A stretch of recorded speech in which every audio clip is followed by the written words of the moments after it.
Resuming debate, the honourable member for Battle River Crowfoot. Thank you very much, Madam Speaker. And, you know, as I enter into this debate, it's unfortunate that once again, parliamentarians are seized with having to discuss a Liberal ethical failure.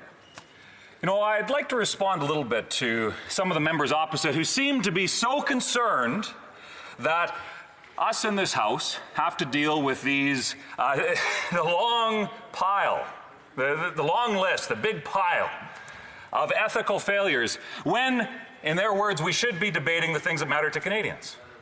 You know, it's unfortunate that these Liberals seem so concerned about their own political aims that they would do something like prorogue Parliament when we could have been debating the very issues that they say are so important. We could have been debating them weeks ago.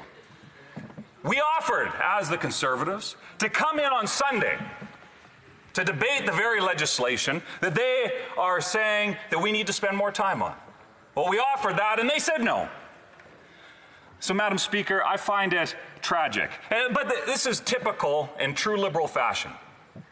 They will be so quick to say that there's an emergency, that we need to be a part of a Team Canada approach, whatever the case is, when really they have no interest in listening to anyone other than those narrow perspectives that they decide are important. And it's unfortunate that in the process, over the past 8 months, so often this House and the perspectives of many in it have been silenced. If they were interested in the Team Canada approach, I truly believe that we could have looked at many of the programs that have helped Canadians and they would have been made better. In fact, we see something like the emergency wage subsidy.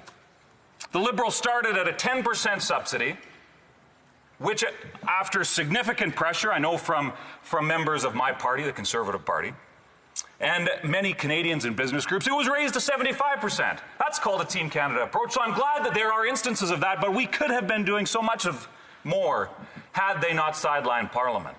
You look at the prorogation, unprecedented, using a legitimate parliamentary tool to shut down the investigations into the Prime Minister and his senior cohort's actions. Unprecedented that a Prime Minister would abuse executive authority in a manner so flagrant as that. Unbelievable. So one of my colleagues across the way used the word disappointment. Now, in his context, he said he's disappointed that we're debating Liberal ethical failures, and I'm sure he is. He'd rather be talking about anything else, I'm sure. But I'll tell you what I hear each and every day from my constituents. Disappointment in this Liberal government. Disappointment in the laundry list of ethical failures. Disappointment in the fact that there is a Prime Minister across the way that is saying that the idea of a national unity crisis is crazy, unbelievable, and a true shame for the honor that needs to be represented in this House from coast to coast to coast. You see, Madam Speaker, I find it tragic that we have a government that is so embroiled in their own scandal, so embroiled in their own political aims, that they would refuse to acknowledge, and it's not for lack of trying, I know, from every Western MP, and not just Conservative Western MPs, although we do make up the vast majority of them. Western MPs have been making it clear that there's a unity crisis. Yet that government refuses to acknowledge that it even exists. For shame, Madam Speaker. So we have before us today another Liberal ethical failure. Former Member of Parliament breaching the ethics code 10 times. 10 times.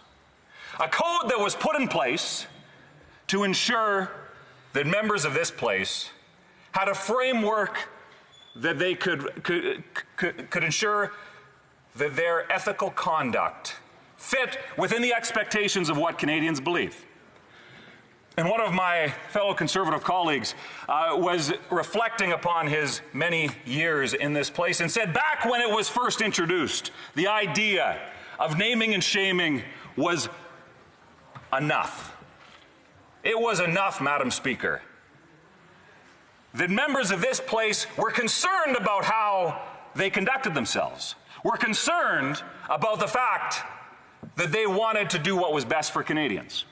Yet, when we look at the conduct of this government over the last close to 5 years, we see time and time again from the top, let alone the conduct of many others, how the absolute disregard that they show towards ethics, towards the conduct that Canadians expect us to uphold. There's disappointment, Madam Speaker, real disappointment. Real disappointment in the actions of a Liberal government that is so consumed by their own scandals, their waste and mismanagement, that it is truly distracting from their ability to do the things that Canadians expect them to do. Now, we are going to continue to debate the other important items that are before this House, and that's important. But if we do not ensure that the trust and integrity of this institution is upheld, Madam Speaker, we are in an incredibly difficult place. Because when the trust of this institution is eroded, we see significant challenges come. We see that there's a lack of trust in anything that government says, not just its political leaders, but anything that they say. When Canadians can't trust their Prime Minister when he has truly misrepresented himself in this place, and it's been found to be the case, whether regarding his Aga Khan vacation, whether the SNC Lavalin scandal, or whether the... Madam Speaker, I sat on the Ethics Committee this summer, and I'll tell you, it was unbelievable.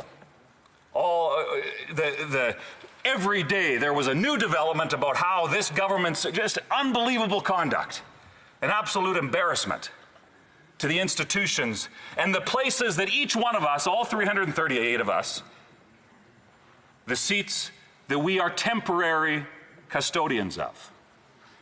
It is unbelievable the erosion of trust that has been taking place. So it's important that we debate issues like this, for we have to ensure that there is a full accounting, that when somebody makes a mistake, that there is an accounting of that. And the motion that my colleague from Leeds, Grenville, Thousand Islands, and Rideau Lakes has brought forward is a step to ensure that there is an accounting, that there is responsibility taken, because Canadians demand nothing less. There is a need to ensure that there is responsibility taken for the actions of this government. You see, Canadians can't trust the words of this government, and it is causing a breakdown of the trust that our society, it's truly, Madam Speaker, a societal issue, that when you cannot trust the words of your leaders, it causes a societal breakdown that is concerning beyond all belief. We need to take this issue very seriously, just like we all need to take ethics and our conduct very, very seriously. We need to work diligently to ensure that trust is brought back to the institutions of Parliament, that we demonstrate that this place matters. There is one place in this country where every square kilometer of this beautiful nation is represented, and that is on the green carpet within the walls of this chamber. We need to demonstrate to Canadians that we are all worthy of that. Now, Madam Speaker, as I see my time is close to an end, I had a conversation with constituents the other day, and I asked them to give me a report about how things are out in their communities, and I represent a large rural riding with many communities. And I asked them to give me a brief report about how things are going and how they feel government is. And time again, as I listened on this Zoom call to person after person, there was about 20 of them, the words that I heard most were that they're tired of the scandal, the waste, and the mismanagement of this government, and that they are looking forward to a day when there is something called good governance brought back to this country, governance that Canadians can trust. So, Madam Speaker, I am proud to support this motion brought forward from my colleague and look forward to answering questions in that regard so that we can bring trust back to the hallowed halls of this Parliament. Thank you. Questions and comments? The honourable member for Fleetwood Kills.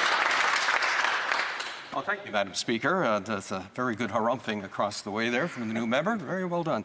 I'm wondering, given that, we burned up this much time, instead of talking about the things that are truly right there in front of Canadians as important to them, if he would be willing to then expand upon his colleague's motion and deal with a very long list that I could go into great lengths of time to describe to him, as compiled by the Tyee 5 years ago.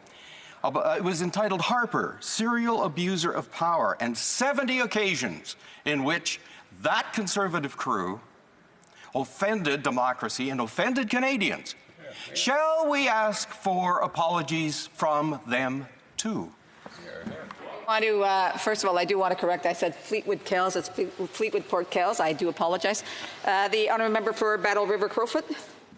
Thank you very much, Madam Speaker. And I think that can be answered quite simply. There is one Prime Minister in this country's history that has been found guilty of the Conflict of Interest Act, and I can assure you that is not a Conservative Prime Minister. It is that Liberal Prime Minister that sits across the way and self-aggrandizes each and every day and is eroding the trust that Canadians have within this place, and it is for shame that there has not been appropriate consequences accordingly.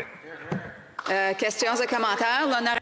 Questions and comments. The honourable member for Laurentide-Lebel. Yes, I have a question for my colleague, given that we all want to help communities get by, and also given that he is a human being.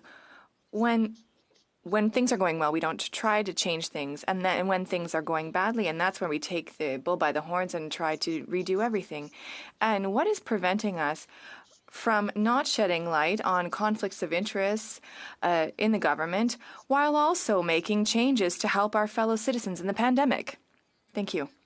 Thank you very much, Madam Chair, and I appreciate the question, and she's absolutely right. We should be dealing with both, and that's exactly what we're doing. And you know what would have been great? Had we been doing this for the last number of weeks. Had the concern that the Liberals, in typical Liberal fashion, they'll shut everything down, say that there's an emergency, and then because they've shut everything down at the last minute, they come up with some miraculous solution and then have to ram it through with no regard for the process, no regard for constructive feedback that could be given. They just ram it through. They manufacture these circumstances so that they can use urgency for their own political ends. Well, Madam Chair, Madam Speaker, Canadians deserve better.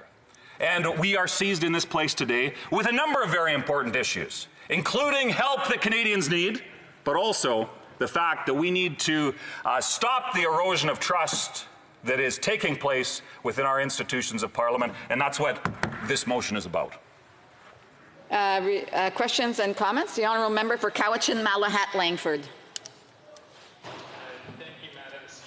You know, for the last couple of hours, we've now watched Liberals and Conservatives point fingers at each other. And before I sound like Mercutio and call for a pox on both their houses, let me just say this. I believe that the member should be careful, for those who live in glass houses should not be the ones to throw stones. And he did evade the question from my Liberal colleague previously. This motion does not have anything to do with the Prime Minister. It has to do with a former Liberal MP. So on that vein, would my honourable colleague submit to accepting this motion to be expanded to look into former Conservative MPs Dean Del Mastro or Rob Anders if he's found guilty of evading taxes? The honourable member for Battle River Crowfoot. So thank you very much, Madam Speaker. And every member of this House is subject to the Conflict of Interest Act, and every member of this House should be expected to be held to those high standards. So absolutely any violation needs to be held to the same standards so that we can do exactly what I referred to in my speech. Repair the erosion of trust that's taken place within the institution of Parliament, to ensure that Canadians can in fact trust their members, the members of Parliament from coast to coast to coast, to do what is best and act in a way that Canadians expect us to. Resuming debate.